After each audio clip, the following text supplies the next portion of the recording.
Fort കൊച്ചിയിൽ നമ്മുടെ സഹിൻ ആന്റണി ഉണ്ട്. സഹിൻ ആന്റണിയുമായി നമുക്ക് കൊച്ചി വിശേഷങ്ങൾ ചോദിക്കാം. മധ്യ കേരളത്തിലെ ഗുഡ് മോർണിംഗ് സഹിൻ ആന്റണി.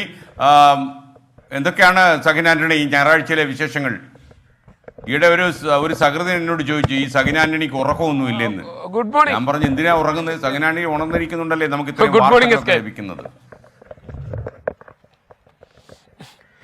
നമ്മൾ ആദ്യം ഒന്ന് പാലക്കാട് നമ്മളിപ്പോ ഉള്ളത് സഹിൻ ആന്റണി ഇത് എന്താ ചെയ്തോണ്ടിരിക്കുന്നത് അവിടെ? കായലിലാണ്. ഇവിടെ ഇത് ചീനവലയാണ്. നമ്മളെ ചീനവല വലിച്ചുകൊണ്ടിരിക്കണേ. അത് വലിക്കുന്ന ആൾക്കും ഒരു പ്രത്യേകത ഉണ്ട് SK. കാരണം ഇദ്ദേഹം കൊച്ചി കോർപ്പറേഷൻ ഡിവിഷൻ കൗൺസിലറാണ്. അദ്ദേഹം മുഴുവൻ സമയ രാഷ്ട്രീയമല്ല, രാവിലെ വല വലിക്കും, അതിനുശേഷമാണ് അദ്ദേഹം രാഷ്ട്രീയ പ്രവർത്തനത്തിലേക്ക് ഇറങ്ങുന്നത്. എന്തായാലും എടക്കൊച്ചിയിൽ നിന്നും മത്സരിച്ച് വിജയിച്ച ഒരു സ്ഥാനാർത്ഥി കൂടിയാണ് അദ്ദേഹം. അതുകൊണ്ട് തന്നെയാണ് മത്സ്യത്തൊഴിലാളികളുടെ പ്രശ്നമെന്ന് അദ്ദേഹം പറഞ്ഞതുകൊണ്ടാണ്. താല്പര്യം മത്സ്യബന്ധനത്തോടെ ഉണ്ട് കേട്ടോ. പ്രത്യേകിച്ചും ഈ മത്സ്യബന്ധന മേഖലയാണ് ഈ ഇടക്കൊച്ചിയെല്ലാം. അപ്പൊ ഇദ്ദേഹം പറഞ്ഞത് ഈ മത്സ്യത്തൊഴിലാളികളുടെ പ്രശ്നം ജനങ്ങളിലേക്ക് എത്തിക്കണം എന്നുള്ളതാണ്. കാരണം ഈ കാണുന്നത് പോലെ പായലെല്ലാം കയറി ഈ പായലെല്ലാം കയറി, ഈ മാത്രമല്ല ഈ എക്കലും എല്ലാം അടിഞ്ഞു. ഒരു മത്സ്യം പോലും ഇപ്പൊ കായലിൽ നിന്നും കിട്ടാത്ത ഒരവസ്ഥയാണ്. പക്ഷേ യഥാർത്ഥത്തിൽ മത്സ്യത്തൊഴിലാളികളുടെ ജീവിതം വലിയ ദുരിതത്തിലേക്ക് പോയിക്കൊണ്ടിരിക്കുകയാണ്. നമ്മൾ ഈ കാണുന്ന പോലെ തന്നെ മുഴുവൻ പായലാണ്. ഈ ഇവിടെ എല്ലാം കാണുന്നത് പോലെ വലിയ രീതിയിലുള്ള പായലാണ് ഈ സ്ഥലങ്ങളിൽ മൊത്തം. ഇപ്പൊ തന്നെ വലയിട്ടിട്ട് ഒന്നും കിട്ടുന്നില്ല. ഈ പായൽ മാത്രമല്ല എക്കലും അടിഞ്ഞിട്ടുണ്ട് പൂർണ്ണമായിട്ടും. അതുകൊണ്ട് മത്സ്യത്തൊഴിലാളികളുടെ ഒരു ജീവിതം വലിയ ദുരിതത്തിലേക്ക് പോയിക്കൊണ്ടിരിക്കുന്നതാണ്. ആ ദുരിതം ഒന്ന് ജനങ്ങളിലേക്ക് പ്രത്യേകിച്ചും SK ഷോയിലൂടെ എത്തിക്കണമെന്നായിരുന്നു ഇദ്ദേഹത്തിന്റെ ഒരു ആവശ്യം. അഭിലാഷ്, എങ്ങനെയാണ് ഈ മത്സ്യബന്ധനം വലിയ ദുരിതമായി മാറി?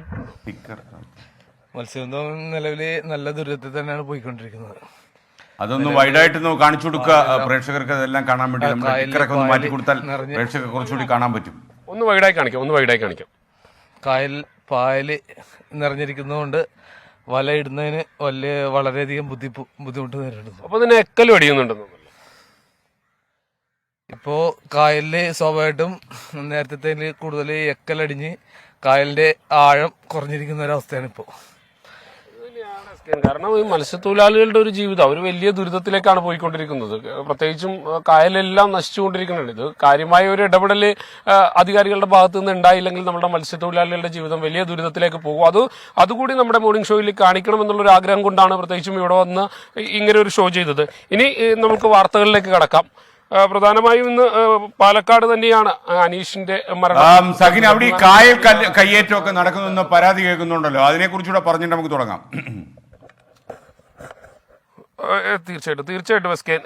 അഭിലാഷ്, നിങ്ങളൊരു പൊതുപ്രവർത്തകൻ കൂടിയാണല്ലോ, പ്രത്യേകിച്ച് ഇവിടുത്തെ ഒരു കൗൺസിലർ അല്ലോ. എങ്ങനെയാണ് കായൽ കയ്യേറ്റം വലിയ രീതിയിലൂടെ നടക്കുന്നുണ്ട്?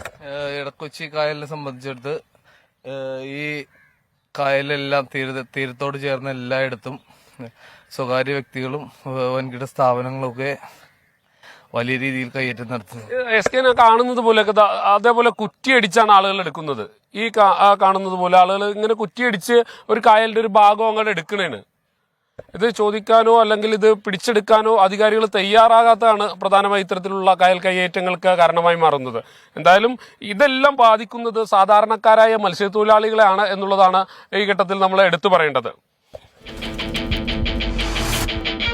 24 2 വർഷത്തിന്റെ നിറവിൽ